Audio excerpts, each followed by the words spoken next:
ఆకాంక్షలు అందరికీ. పిల్లలు సైన్స్ గురించి సార్లు మేడంలు అందరు చెప్పేసిండ్రు. నేను చిన్న చిన్న క్వశ్చన్స్ వేస్తా, ఓకేనా? చిన్న చిన్న, పెద్ద పెద్ద కాదు. అయితే నాన్న సైన్స్ సైన్స్ అంటున్నాం కదా, సైన్స్ అంటే ఏదో ఒక సబ్జెక్ట్ ఏదో అది కాదు. నీకు కనిపించేది కనిపించింది ఉన్నది లేదు అంతా సైన్సే. అర్థమవుతుందా? మనం పుట్టకన్నా ముందు కడుపులో ఉంటాం కదా, ఆ పెరుగుదల నుంచి స్టార్ట్ అవుతుంది అభివృద్ధి అనేది. అక్కడి నుంచి మొత్తం అక్కడి నుంచి తీసుకొని చనిపోయిన తర్వాత ఏమవుతాం, ఆత్మ, అవన్నీ కలిపితే సైన్స్, మొత్తం కలిపితే సైన్స్, ఓకేనా?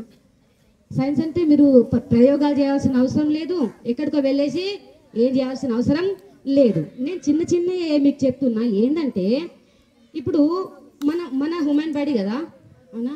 మన వెంట్రుకలు నల్లగానే ఎందుకు ఉంటాయి? ఆలోచించిందా? ఈ ఆలోచననే సైన్స్, ఆలోచించడమే సైన్స్. సార్ కొన్ని క్వశ్చన్లు వేసిండు, వై, వాట్, హౌ అవన్నీ అన్నాడు కదా. ఈ క్వశ్చన్లు వేసే వాళ్ళే శాస్త్రవేత్తలు. శాస్త్రవేత్తలు ఆకాశం నుంచి రాలే, ఎక్కడి నుంచి పుట్టిండ్రు? మన నుంచే, మన సమాజం నుంచే వాళ్ళు పుడతారు. వాళ్ళు డిఫరెంట్గా ఆలోచిస్తారు, అందరికంటే కొద్దిగా డిఫరెంట్గా ఆలోచిస్తారు. వాళ్ళు శాస్త్రవేత్తలు అవుతారు. ఎవరు శాస్త్రవేత్తలు అవుతారు చెప్పండి? ఇప్పుడు క్వశ్చన్ వేసేవాళ్ళు.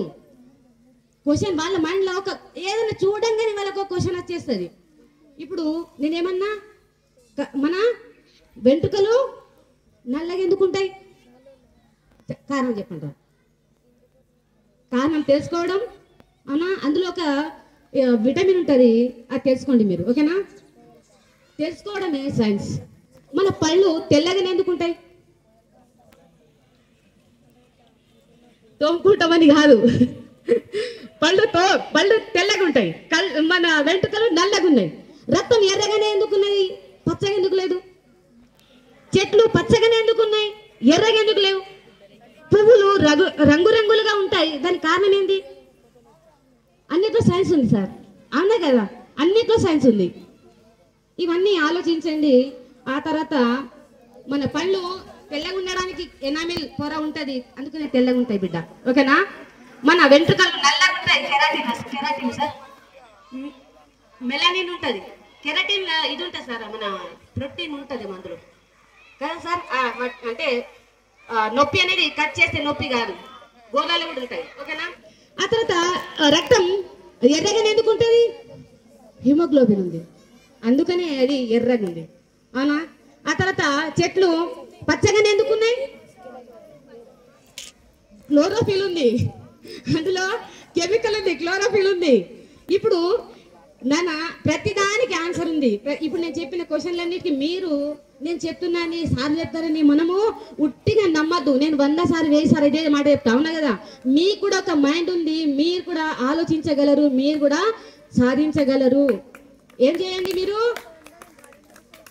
అది కూడా క్వశ్చన్ కొడతారు, సరే?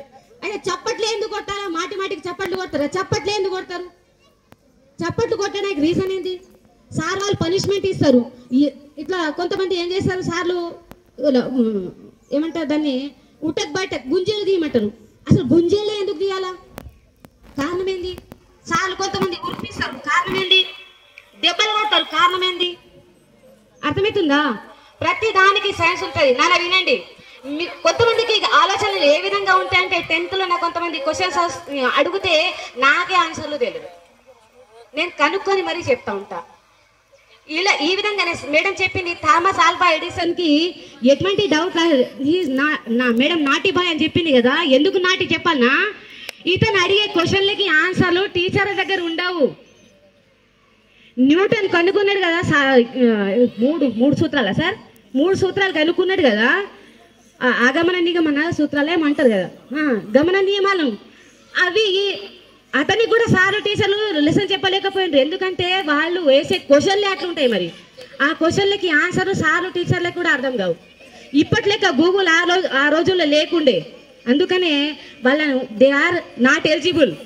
స్కూల్లో చదివే నాలెడ్జ్ వాళ్ళ దగ్గర లేకుండే, ఎక్స్ట్రా ఉండే.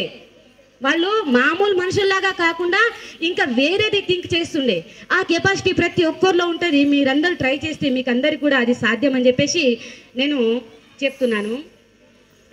నాన్న మేడం ఒక చిన్న మాట, మంచి మాట చెప్పింది. ఏంటంటే అమ్మ ఏదైతే దాన్ని మార్చి చెప్పింది, నెగిటివ్గా ఉన్న వర్డ్ని ఏం చేసింది, పాజిటివ్గా చెప్పింది. ఆ పాజిటివ్ వర్డ్ అనేది ఏమన్నా మేడం, అచేతన మనసు, ఇంగ్లీష్ నేత, అచేతన మనసులో అది కూర్చుండిపోయింది.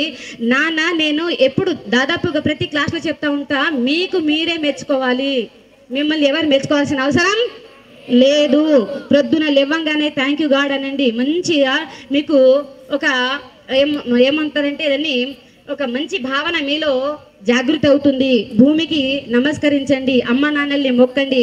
మొక్కుతారు, మొక్కితే అది మీరేమో అనుకుంటారు కదా, అహంకారం అట్లా అనుకుంటారు కదా, కాదు, అహంకారం తగ్గుతుంది. మనం బెండ్ అవ్వడం వల్ల అది ఎక్సర్సైజ్ కూడా అవుతుంది. ఓకేనా, ఇవి చేయండి. ఆ తర్వాత మిమ్మల్ని మీరు మెచ్చుకోండి.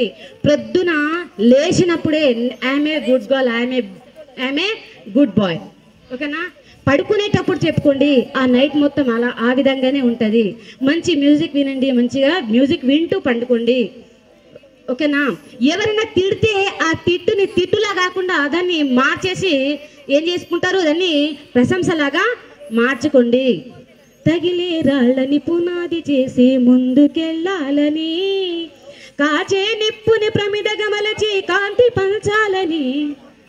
ఓకేనా, ప్రతి దాంట్లో మనం ఏం చేసుకోవాలి, మనకు ఒక మైండ్ ఉంది కదా నాన్న, మన మైండ్ ప్రకారం మనం నడవాలి. సమాజం ఎలా ఉందని చెప్పేసి పక్కకు పెట్టేసేయాలి. Okay, thank you this opportunity.